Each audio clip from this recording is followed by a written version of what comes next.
Today I'm going to show you how I create my line embroidery patterns for Glowforge using Illustrator.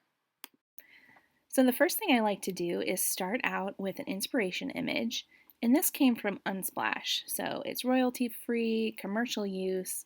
I suggest starting there, especially if you're looking for florals. So the first thing I do is I draw a circle around whatever artwork I'm going to be working with. And my patterns, I usually like to do 5 or 6 inches. So for this one, we will do a 5-inch circle. And the stroke is black. And that's my favorite, my cutting color for Glowforge.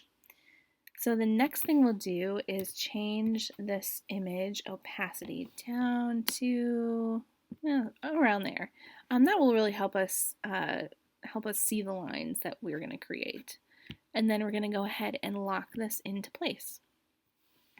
So from here, there are a couple ways you can create your pattern, but my favorite way is by using the curvature tool.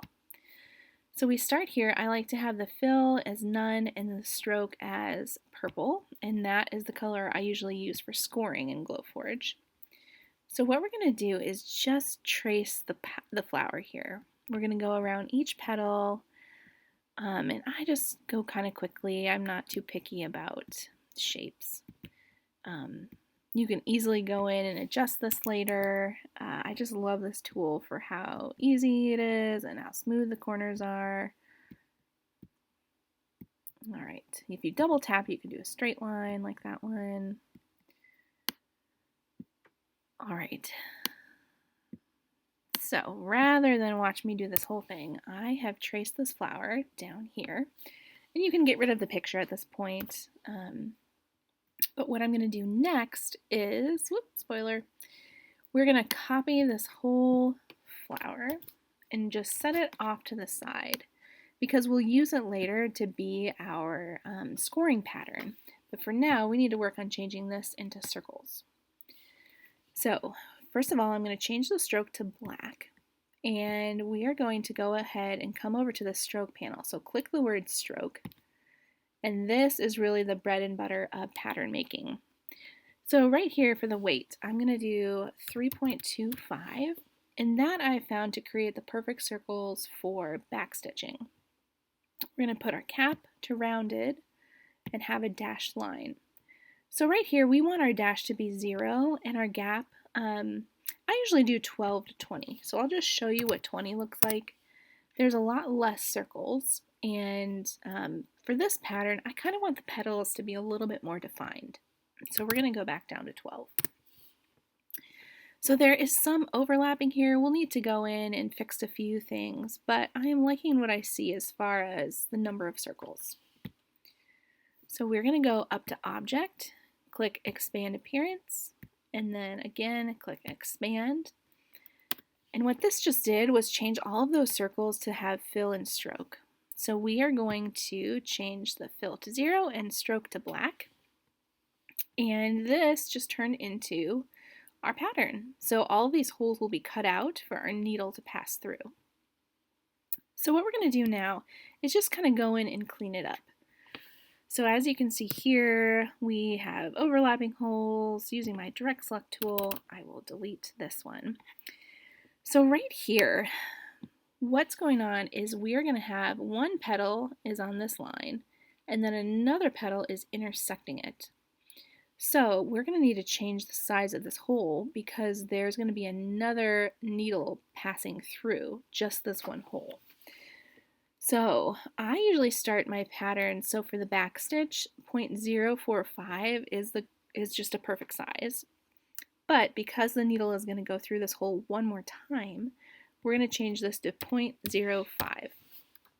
And my rule of thumb is usually just add 0.005 every time a needle is going to need to pass through a hole an additional time.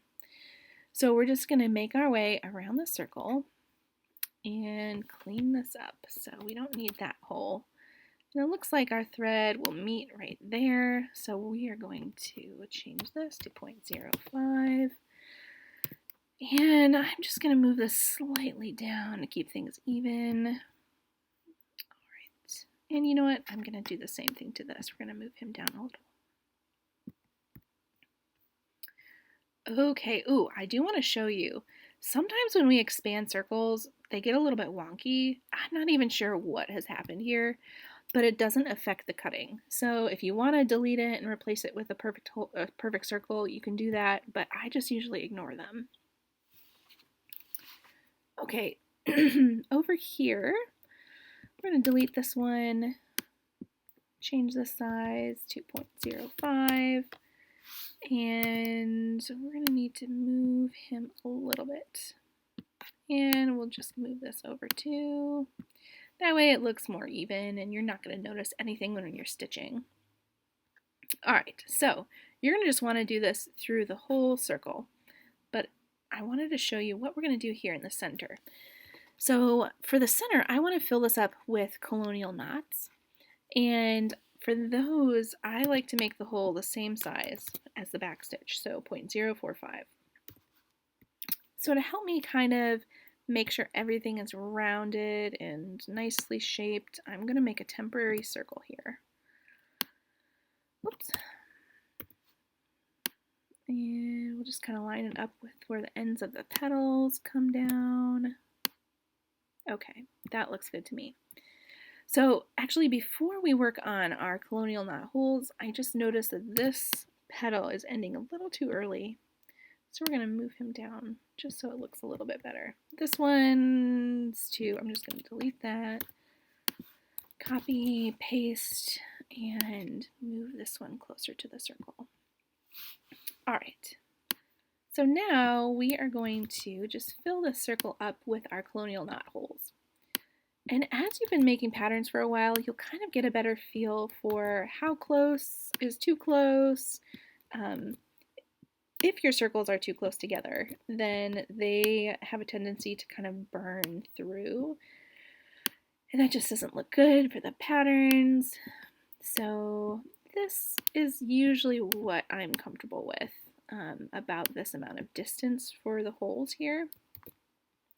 They could be a little bit closer together, but I'm just going to do, I think, just this many. Okay, we're going to delete this. And then our next step, so pretend I have just adjusted everything here.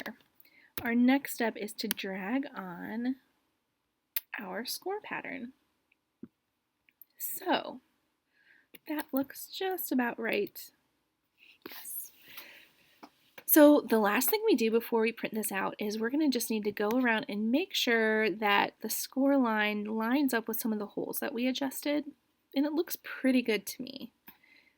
The last thing you do is check on this score line, all the loops. So what the thread is going to do is it's just going to make a straight line. Like, the thread's not going to bend like this. So I don't want the score line to show up in the final product, so we are going to just flatten it out to match what the thread is going to do. So that looks pretty good. That looks pretty good. Over here, I would just change this one a little bit. There we go. So you kind of get the idea. You just don't want the score lines to show up after you've done the stitching. You want those all to be hidden by the thread. All right, so this pattern looks pretty good to go. We're just going to print this out and then you are all set.